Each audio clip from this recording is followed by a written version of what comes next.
punonësit të administratës dhe kur qytetarët qohen në protest kundër këtij krimi monstros të një shteti të kapur nga Suel Qela, Troplinët e Xhabaftët dhe gjithë kartelet e tjera të drogës të cilat sot kontrollojnë Shqipërinë, këta merren të arrestojnë qytetarët, madje nuk kursejnë as të miturit, që është një dhe patjetër ne do të bëjmë një kallëzim, nuk mund të arrestohen të miturit thjesht që këta të plotësojnë normën, dhe kjo ka një arsye pse bëhet, sepse kërkojnë të vendosin frikë qytetarëve shqiptar që mos të revoltohen ndaj këtyre. Por unë i garantoj këtë polici shteti, këtë rajon dhe çdo rajon tjetër, përfshi këtu dhe Edi Ramën, që në protestën e ardhshme, nëse këta nuk zënë mend, që do të thotë që Edi Rama t'japi dorëheqjen, patjetër që aksioni jonë do përshkallëzohet shumë fish, shumë herë se sa ishte sot dhe çdo herë tjetër.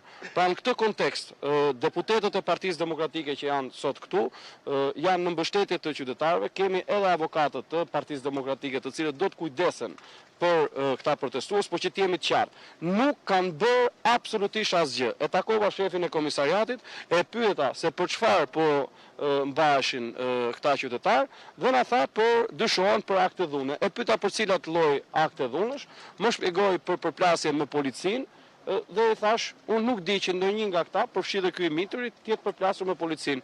Tha, përgjigjja e tij ishte që unë nuk thash që këta e kanë kryer, thjesht ne po i hetojmë.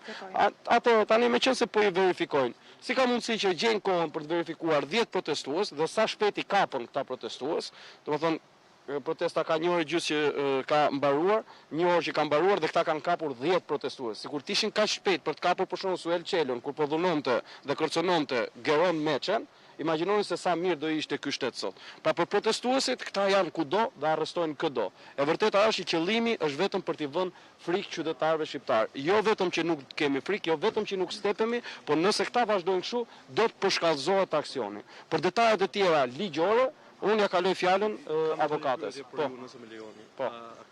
Duke qenë se përmendet një të moshës mitur, po, është ende aty. Por mbi të gjitha edhe protestues, a kishte përfaqësues të avokatit popullit në komisariat për të konstatuar? Po, ishte një zonjë jo, ishte psikologe. Psikologe, ishte një psikologe aty, nuk ditë këtë ardhur nga avokati i popullit.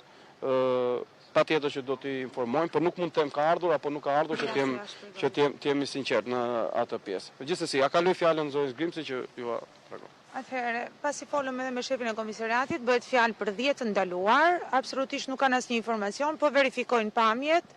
Edhe vetë shefi i komisariatit tha që nuk e di ma janë apo nuk janë këta, nga kontaktet që ne kemi marrë me familjarët e të ndaluarve, absolutisht asnjëri prej tyre nuk ka kryer akte dhune, kanë qenë në protestë për protestuar paqësisht. Njëri prej tyre është i mitur, ka bërë edhe kallëzim aty kur ka dhënë deklaratën për shkak procedurës, duke qenë se është i mitur, patjetër që duhet të lihej i lirë sepse tej orarit tej orës 22 nuk mund të mbahet i ndaluar, ka qenë me babain në protest, kanë qenë duke protestuar dhe janë ndaluar te presidenca në momentin që kishte mbaruar protesta. Absolutisht nuk kanë bërë asnjë akt dhune, por në momentin që janë arrestuar dhunshëm dhe i mituri është goditur me grushta nga efektiv civil të policisë mbas kokës. Në fakt, ai e ka dhënë deklaratën e vet në prezencën e psikologut, të prit psikologu sepse duhet patjetër për shkak të moshës së mitur, nuk ka asnjë përfaqësues të avokatit të popullit, absolutisht askush, dhe avokati i popullit ja ku e ka godinën, është këtu përballë dhe nuk ka asnjë përfaqësues, asnjë që interesohet.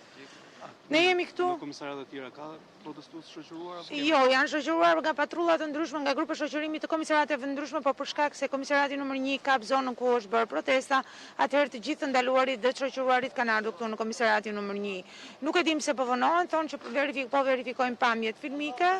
Shumica e tyre që janë arrestuar janë të rinj, student mjekësie, student inxhinierie, pra djem të shkëlqyer që absolutisht nuk kanë bërë asnjë akt dhune. Tani do të shohin mëse nga pamjet filmike ata do të mbahen nën arrest apo thjesht do të merret një deklarat si persona që kanë dieni apo si persona që kanë qenë pjesëmarrëse protestë dhe pastaj do të lirohen dhe do të shohin procedurat e tjera ligjore. Për momentin kjo është ajo çka na kanë thënë dhe ne po presim.